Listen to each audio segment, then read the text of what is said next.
자, 저는 오늘 하늘 문이 열리는 놀라운 축복이라는 제목으로 하나님 말씀을 증거하도록 하겠습니다. 구약의 마지막 선지자는 말라기죠. 이 말라기를 히브리어로는 말아키라고 부릅니다. 이것은 나의 사자다, 이런 뜻이죠.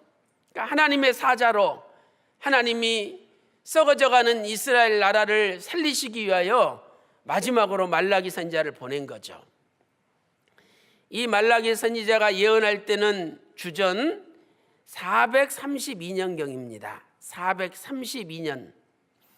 그러니까 이스라엘 백성들이 바벨론 포로 끌려가서 마지막으로 돌아올 때가 제3차로 돌아왔죠. 그때가 주전 444년이에요.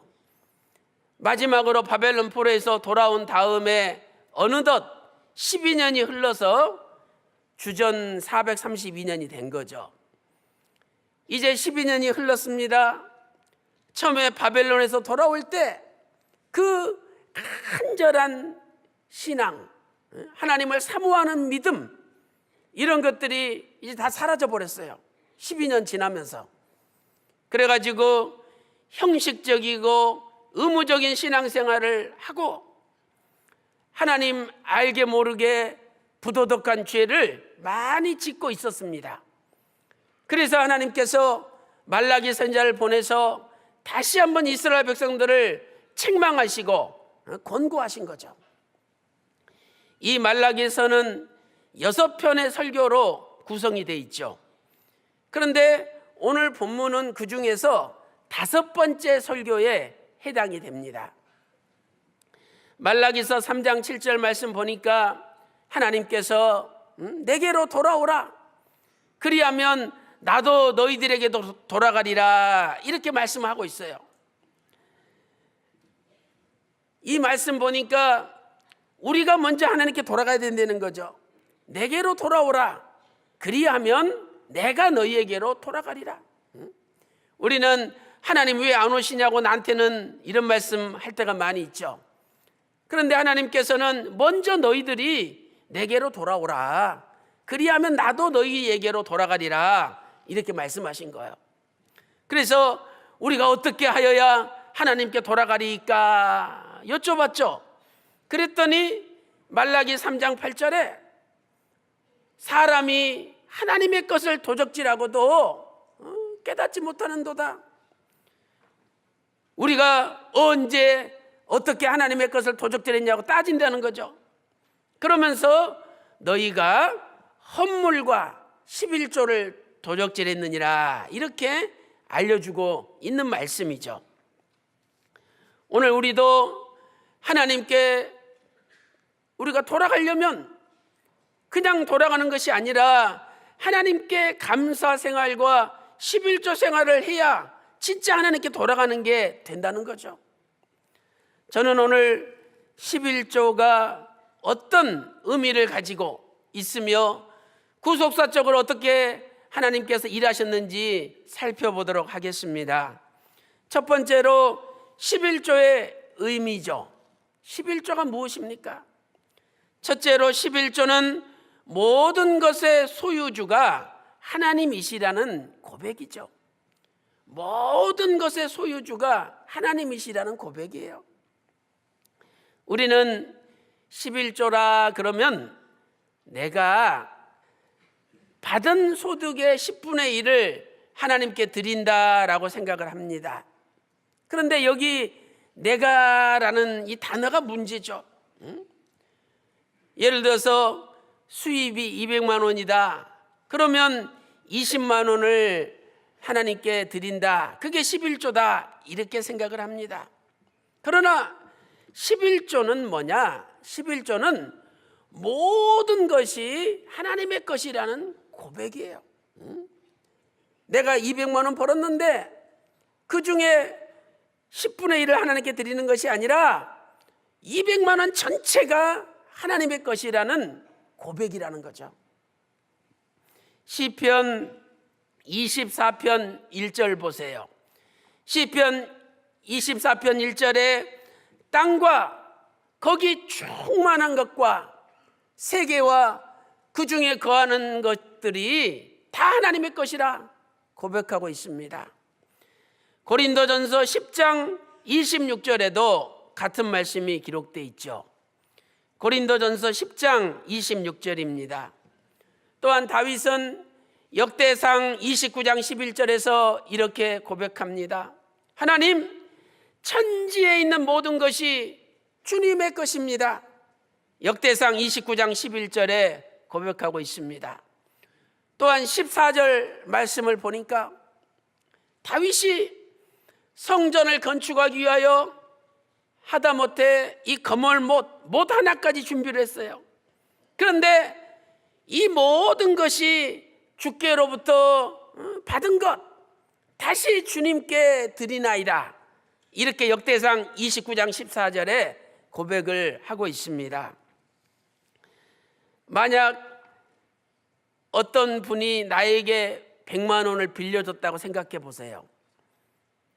근데 빌려준 분이 잊어버렸어요. 그래서 내가 지난번에 100만 원 나한테 맡기셨는데 어떻게 할까요? 물어봤어요. 그랬더니 그거요? 90만 원 당신 쓰시고 10만 원만 나 달라고. 아니 이게 웬 횡재입니까? 90만 원을 내 마음대로 쓰라니. 진짜입니까? 진짜죠. 진짜죠? 진짜라니까. 그러면서 10만 원을 원래 주인한테 주는 거죠. 근데 그때 그 10만 원이 아까워서 주는 사람 어디 있습니까? 90만 원 나한테 준다는데 10만 원 얼른 줘야죠. 이 계약 무효되기 전에. 그래서 11조는 뭐냐? 얼른 바치는 게 11조예요. 모든 게 하나님의 건데 나한테 9개는 마음대로 쓰고 하나만 되돌려 주시려니까 얼마나 좋아요. 그래서 얼른 하나님께 드리는 것이 11조라는 거예요. 두 번째, 11조의 의미가 무엇입니까? 11조는 우리가 하나님의 말씀을 지킨다는 고백입니다. 우리가 하나님 말씀을 지킨다는 고백이죠. 말라기서 3장 7절 말씀 보니까 너희가 나의 규례를 떠나 지키지 아니하였도다. 말라기 3장 7절에 말씀하고 있죠. 하나님의 규례, 말씀을 지키지 않았대요. 여기 규례라는 단어는 호크, 히브리어로 호크죠. 이 단어는요, 하카크라는 단어에서 유래됐어요. 하카크. 이것은 돌에 새기다 이런 뜻이잖아요. 그러니까 돌에 새기면 그 글씨가 없어지지 않듯이 하나님의 말씀을 내 마음에 새기고 내 삶에 새겨서 지켜야 된다는 것을 가르쳐 주시는 거죠. 시편 119편 54절 보세요. 시편 119편 54절에 주의 규례, 주의 율례, 호크가 나의 노래가 되었나이다, 이렇게 고백하고 있습니다. 얼마나 하나님 말씀을 열심히 지켰으면 그 하나님 말씀이 나의 노래가 되었다라고 고백할 정도죠. 하나님의 말씀이 우리 노래가 되었다면 반드시 우리가 하나님 말씀을 지키게 되는 거예요. 말라기 3장 7절에 너희가 나의 규례를 지키지 않았도다. 그게 뭡니까? 그랬더니 헌물과 11조라 말라기 3장 8절에 말씀하고 있지 않습니까? 그러므로 내가 하나님 앞에 감사를 드리는 것은 내가 하나님 말씀을 지킨다는 고백이에요. 내가 하나님 앞에 11조를 드린다는 것은 하나님 말씀을 지킨다는 고백입니다. 하나님 앞에 무명으로 그냥 헌금할 수도 있죠. 그러나 내가 봉투에다가 이름을 쓰고 내 기도 제목을 거기다 다 적어가지고 하나님 앞에 바칠 때 벌써 준비된 헌금, 준비된 마음이에요. 하나님께서 야, 너는 내 말씀을 지키는구나, 하나님이 인정해 주신다는 거죠. 우리는 자부합니다. 아버지, 나같이 말씀 잘 지키는 사람이 어디 있습니까? 자부합니다. 근데 하나님이 묻습니다. 너 11조 제대로 내고 있니? 11조를 내지 않으면 하나님 앞에 말씀을 지킨다는 표시가 되지 않는다는 거예요. 그러니까 말라기 3장 7절에 너희가 나의 규례를 지키지 아니하였도다. 그래놓고 뭡니까? 말라기 3장 8절에 헌물과 11조라 이렇게 말씀하신 거죠. 사랑하는 성도 여러분, 오늘부터 11조 삶을 철저하게 지킴으로 저와 여러분이 하나님 보실 때, 야, 너는 모든 것이 내 거라고 고백하는구나. 너는 내 말씀을 진정으로 지키는 나의 참 아들이구나 인정받게 된다는 거예요. 오늘 또 이 11조의 귀한 의미를 깨닫고 저와 여러분이 준수함으로 하나님께 큰 영광 돌리시기를 주님의 이름으로 축원합니다. 큰 두 번째로 11조의 역사입니다. 저는 구속사적으로 11조가 어떻게 흘러왔는지 역사적으로 말씀을 드리도록 하겠습니다. 첫 번째로 11조는 에덴 동산에서 시작되었습니다. 에덴 동산. 하나님께서 창세기 2장 15절에 아담과 하와를 에덴 동산에 두셨죠. 다스리며 지키게 하셨어요. 창세기 2장 16절 말씀 보니까 동산에 있는 각종 나무의 실과는 네가 임의로 먹어도 된다. 그래놓고 창세기 2장 17절에 선악을 알게 하는 나무 실과는 먹지 말라. 먹는 날에는 정령 죽으리라 말씀하셨습니다. 하나님께서 다 먹어도 되는데 선악을 알게 하는 나무 실과는 먹어서는 안 된다는 거죠. 마치 우리가 받은 수입 다 써도 되지만 11조는 써서는 안 된다. 같은 이치입니다. 11조는 마치 선악을 알게 하는 나무 실과와 같은 거죠. 하나님께서 먹지 말라 그랬으니까 먹어서는 안 된다는 겁니다. 말라기 3장 8절 말씀 보니까 도적질이라는 표현이 3번 나오죠. 말라기 3장 9절에는 도적질이라는 표현이 1번 나옵니다. 도적질이 뭡니까? 먹지 말아야 될 것을 먹는 것이고 가져가지 말아야 될 것을 가져가는 것이 도적질입니다. 오늘 우리가 11조 먹지 말아야 되는데 먹고 11조 가져가지 말아야 되는데 가져간다면 내가 영적으로 도적질이 된다는 거예요. 두 번째로 믿음의 족장들은 11조를 바쳤습니다. 먼저 아브라함을 보세요. 아브라함이 조카 롯이 끌려갔다는 소식을 듣고 318명의 가신을 이끌고 롯을 구하기 위해서 저 북쪽의 호박까지 쫓아갔습니다. 하나님의 은혜로 4개 나라의 연합군과 싸워서 승리하고 조카 롯을 데리고 왔어요. 그때 살레망 멜기세덱이 하나님의 제사장인데 탁 나타나가지고 아브라함을 축복해 줬어요. 그랬더니 창세기 14장 20절에서 아브라함이 멜기세덱에게 11조를 바쳤다라고 창세기 14장 20절에 말씀하고 있습니다. 믿음의 조상 아브라함도 11조를 바쳤어요. 우리가 아브라함의 행사를 한다면 우리도 11조를 바쳐야 되겠죠. 야곱도 하나님께 11조를 바쳤습니다. 야곱이 형 에서 대신 장자의 축복을 받았죠. 에서가 죽인다 그러니까 도망을 갔는데 루스라는 곳에서 잠이 들었습니다. 꿈에 땅 위에 사닥다리가 섰는데 꼭대기가 하늘에 닿았고 그 위에 천사들이 오르락 내려가는 꿈을 꿨어요. 야곱이 깜짝 놀래가지고 하나님은 어디든지 계시는구나. 내가 도망가지만 나에게 하나님이 함께 하시는구나 깨달았습니다. 그래서 자기가 이렇게 베고 잤던 돌을 세워가지고 기름을 붓고, 그리고 그 이름을 베델이라 이렇게 불렀어요. 베델은 하나님의 집이 아닙니까? 그러면서 야곱이 고백하기를, 하나님, 내가 이제부터 하나님 앞에 11조를 드리겠다고 소원합니다. 그 말씀이 창세기 28장 22절에 기록되어 있습니다.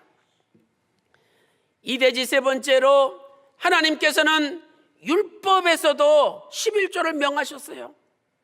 율법에서 11조를 명하셨습니다. 첫째로 땅의 소산의 10분의 1이 하나님의 것이니 바치라고 말씀하셨습니다. 레위기 27장 30절에 기록되어 있죠. 땅에 농사를 지으면 여러 가지 열매가 맺히잖아요. 그 토지 소산의 10분의 1은 하나님의 것이다. 레위기 27장 30절에 말씀하고 있습니다. 두 번째로 짐승의 10번째 것도 하나님의 것이다. 레위기 27장 32절에 말씀하고 있는 거죠. 셋째로 11조는 제사장과 레위 지파의 생활을 위하여 사용하도록 명령하셨습니다. 레위 지파는 교회에서 전적으로 일해야 되잖아요. 그러니까 먹고 사는 것을 이스라엘 백성들이 책임지려는 거죠. 쉽게 말해서 우리 교회도 교직원들 있잖아요. 그러면 교직원들은 교회 일만 하니까 성도님들께서 먹고 살 수 있도록 책임져야 된다는 거예요. 그 말씀이 민수기 18장 21절에 기록되어 있습니다. 민수기 18장 21절이죠. 제가 한번 읽어보겠습니다.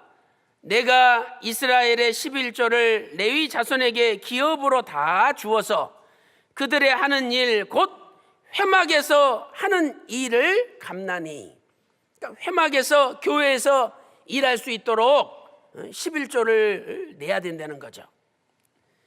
그러면 그 레위 지파는 가만히 있느냐? 아니에요. 레위 지파도 또 11조를 하나님 앞에 바쳐야 된다는 거예요. 그러니까 저희 교직원들은 아예 생활비 받기 전에 11조가 떼져서 나오잖아요. 그리고 레위 지파가 낸 11조는 다시 제사장들한테 또 주라는 거예요. 민수기 18장 26절과 민수기 18장 28절에 기록되어 있죠. 네 번째로 히스기야 왕 때도 11조를 바쳤습니다. 히스기야 왕 때. 역대하 31장 5절 하반절 말씀 보세요. 역대하 31장 5절 하반절 말씀 보니까 히스기야가 종교개혁을 일으켰죠. 그래서 유다와 여러 성읍에 거하는 백성들이 소와 양의 11조를 가져왔다. 그리고 성물의 11조를 가져왔다. 이렇게 말씀하고 있습니다. 다섯 번째로 바벨론 포로에서 귀환한 다음에도 11조를 바쳤습니다. 바벨론 포로에서 돌아왔잖아요. 하나님이 11조를 바치도록 명령하셨어요. 느헤미야 10장 37절 말씀 보니까 물산의 11조를 바쳐라. 느헤미야 10장 37절이죠. 또한 느헤미야 13장 12절 보세요. 느헤미야 13장 12절 말씀 보니까 곡식과 새 포도주와 기름의 11조를 바쳐라 말씀하셨습니다. 여섯 번째로 신약시대에 예수님께서도 11조를 말씀하셨습니다. 예수님께서 11조를 말씀하셨어요. 누가복음 11장 42절을 보세요. 누가복음 11장 42절 중요한 말씀이죠. 이 바리새인과 사두개인들이 11조를 바쳐요. 박하와 운양과 채소의 11조를 바쳐요. 이 박하라는 것은 나무예요. 나무, 박하. 조그만한 나무죠. 이 박하에서 씹으면 단 냄새가 나요. 단맛을 내는 나무죠. 박하. 그 다음에 운양은 높이가 한 60cm 정도 되는 약초를 운양이라 그래요. 그 다음에 채소의 11조. 그러니까 심지어 박하나 운양이나 채소의 11조를 바치면서 나는 빠짐없이 11조 바친다 자랑을 해요. 그런데 그렇게 자랑하면서 공의롭게 살지 못하고 또 하나님의 사랑을 저버리는 거예요. 그래서 예수님께서 책망하시면서 하신 말씀이 이것도 행하고 저것도 행하여야 할지니라. 그러니까 이것은 뭐예요?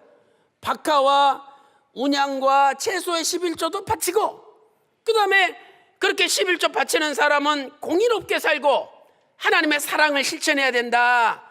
이렇게 누가복음 11장 42절에 말씀하신 거죠.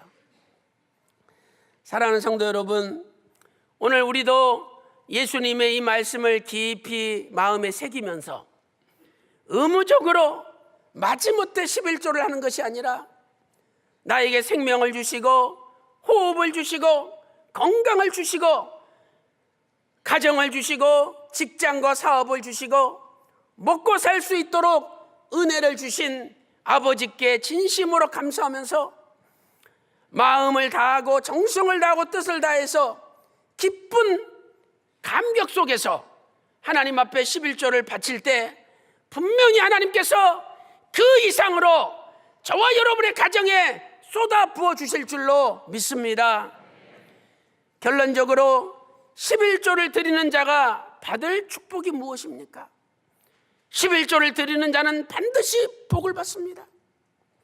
첫째, 하늘의 문을 여시고 복을 쌓을 곳이 없을 정도로 쏟아부어 주십니다. 아니, 하나님께서 천지 우주 만물의 주인이신데 우리가 바치는 11조 그것 하나님이 뺏어가시려고 바치라 그러셨겠습니까? 절대 그렇지 않습니다. 내가 11조를 30만 원 바쳤다, 하나님이 반드시 그 가정에는 30만 원 이상으로 쌓을 곳이 없을 정도로 복을 쏟아부어 주십니다. 이걸 체험하는 분은 11조를 계속 바치는 거예요.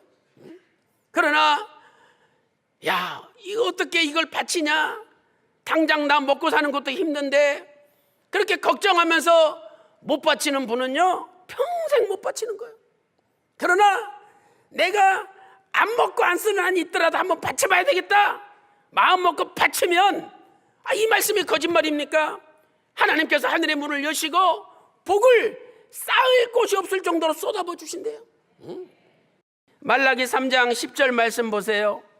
말라기 3장 10절에 만군의 여호와가 이르노라, 너희가 온전한 11조를 창고에 들여 나의 집에 양식이 있게 하라. 그리하면 내가 하늘의 문을 열고 복을 쌓을 곳이 없을 정도로 쏟아붓지 아니하나. 한번 시험해 보라는 거예요. 우리가 하나님 앞에 감사하지 않고 11조 바치지 않으면 잘 되는 것 같죠. 근데 하나님께서 하늘이 쇳덩어리가 되게 하셔요. 그러니 복이 못 오는 거예요. 그 다음에 이 땅덩어리가 놋덩어리가 되게 하셔요. 그러니 농사를 지으면 양식이 많이 생겨야 되는데 안 올라오는 거예요. 땅이 놋덩어리인데 양식이 생기겠습니까?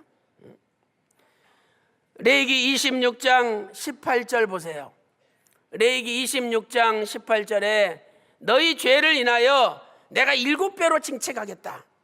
그 다음에 19절 20절 말씀 보니까 너희 하늘로 철과 같게 만들고 너희 땅으로 놋과 같게 만들리라.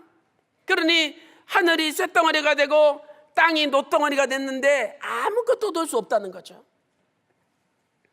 두 번째, 땅이 아름다운 땅이 됩니다. 11조 바치면은요 땅이 아름다운 땅이 돼요. 말라기 3장 12절에 너희 땅이 아름다워짐으로, 아름답다, 하페츠, 기쁨, 즐거움이잖아요. 11조를 바쳤는데 기쁜 일만 생기고 즐거운 일만 생기는 땅으로 하나님이 만들어준다는 거죠. 그래서 사람들이 야, 네가 복 받았구나, 야, 너희 집안 진짜 아버지께 복 받았구나, 인정받게 된다는 거예요. 어떻게 땅이 아름답게 해주십니까? 첫 번째로 황충을 금하십니다. 황충. 말라기 3장 11절 말씀 보니까 내가 너희를 위하여 황충을 금하리니, 황충은 그 옛날 성경 나눠주 보면 메뚜기라고 나와 있잖아요. 근데 그 메뚜기가 그 먹는 자들로 나오잖아요. 먹는 자들, 뜯어먹는 자들. 아니, 돈 많이 벌면 뭐합니까? 여기 뜯기고 저기 뜯기고 다 뜯겨. 막상 손에 들어오는 돈이 없어요. 그런데 하나님이 11조 잘 바치면 뜯어먹는 자들 막아주겠대. 못 뜯어먹게. 그러면 돈이 남는 거예요. 두 번째로 과실로 기한전에 떨어지지 않게 해주시겠다. 과실로 기한전에 떨어지지 않게 해주시겠다. 말라기 3장 11절 하반절에 말씀하고 있죠. 포도 농사 잘했습니다. 그런데 한번 태풍이 부는데 야, 내일 수확해야지. 근데 나 다 떨어져 버렸어. 그러면 그거 못 파는 거예요. 땅에 떨어져 가지고 돌이 베끼고 또 이렇게 상한 과일을 누가 비싸게 삽니까?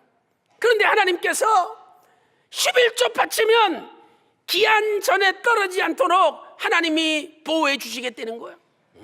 이 거짓말이 아니라 우리가 십자가의 피를 믿는다면 이 말씀도 믿어야죠. 반드시 이 말씀도 되는 거예요. 사랑하는 성도 여러분, 레위기서 11장 45절 말씀 보니까 내가 거룩하니 너희도 거룩할지어다 말씀하고 있습니다. 거룩은 성별, 구별됐다는 뜻이에요. 내가 세상 사람과는 다르다는 거죠. 여러분, 구약에서 할례를 받잖아요. 그것은 몸의 성별을 이야기해요. 내 몸이 세상 사람들과 구별됐다. 또 구약에 안식일을 지키라 그러셨잖아요. 이 안식일은 시간의 구별이에요.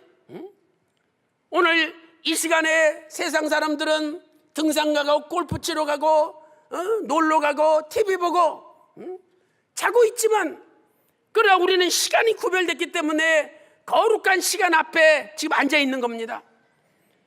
그리고 11조는 뭐냐? 11조는 물질의 성별이에요. 내가 가진 돈은 세상 사람들이 가진 돈하고 다르다. 이 물질의 성별을 나타내는 게 11조입니다.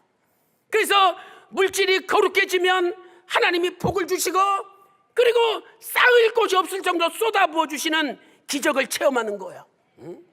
오늘 또 이 귀한 말씀 마음에 깊이 새겨서 전 세계 평강의 권석들이 거룩한 11조의 삶을 삶으로 저와 여러분의 남은 생애가 하늘의 문이 열리고 복을 쌓을 곳이 없을 정도로 쏟아부어 주시는 놀라운 기적의 주인공들 다 되시기를 주님의 이름으로 축원합니다.